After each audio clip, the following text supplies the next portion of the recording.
Tahun 1996, ada budak berumur 3 tahun berlari dekat dalam zoo sampailah terlanggar benteng kandang gorila and terjatuh 7 meter ke bawah kawasan gorila tu. Dalam banyak-banyak tempat gorila juga ada nak jatuh. Tapi dalam suasana tegang tu, semua orang terkejut sebab gorila betina dengan nama Binti Jua dengan perlahan memeluk dan mengangkat budak ni dengan berhati-hati. Macam mana manusia angkat bayi lah. Binti Jua bawa budak ni ke pintu servis untuk diberi kepada staf zoo. Rakaman kisah ni disiarkan di seluruh dunia, memberi bukti bahawa gorila bukanlah hanya binatang yang kasar sahaja.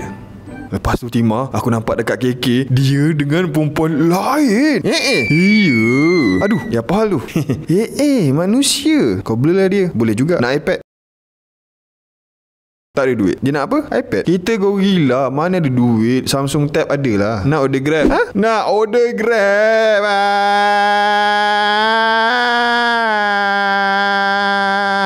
Abang ambil lah dia bang.